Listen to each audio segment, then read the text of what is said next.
Balai Kota Bandung yang berada di Jalan Wastu Kencana No. 2, Kecamatan Sumur Bandung, Kota Bandung, terbakar hebat, Senin, 7 November 2022. Kebakaran masih terjadi hingga pukul 10.43 WIB. Api nampak masih terlihat membakar bagian atas gedung Bapelitbang. Asap putih dan kelabu nampak masih mengepul dan membumbung tinggi hingga menutupi bagian atas gedung. Tim pemadam kebakaran berjibaku menyemprotkan air untuk memadamkan api sementara para pegawai yang berdinas di Balai Kota Bandung nampak berhamburan keluar dan menyaksikan kebakaran dari samping. 3 unit pemadam kebakaran Daru Dinas Kebakaran dan Penanggulangan Bencana Kota Bandung dikerahkan untuk memadamkan api. Tambahan mobil pemadam kebakaran pun datang untuk membantu memadamkan kebakaran di Balai Kota Bandung.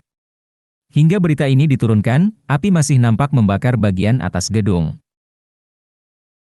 Salah seorang pedagang asongan yang biasa berjualan di Balai Kota Bandung yang enggan disebutkan namanya, menuturkan awalnya dia melihat asap yang sedikit keluar dari arah atas gedung Bapelitbang Kota Bandung. Kebakaran terjadi sekitar pukul 10.30 waktu Indonesia Barat. Petugas pemadam kebakaran juga tengah berupaya dan berjibaku untuk memadamkan api yang mulai merembet kemana-mana.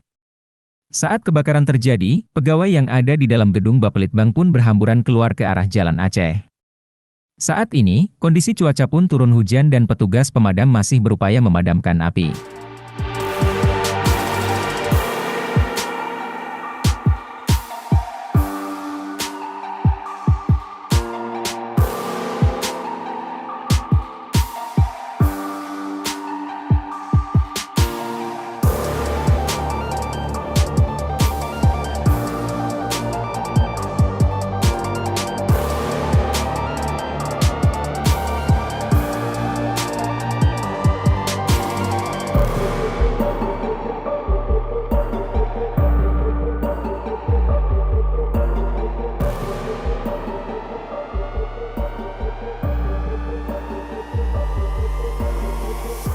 Terima kasih sudah nonton. Jangan lupa like, subscribe, dan share ya.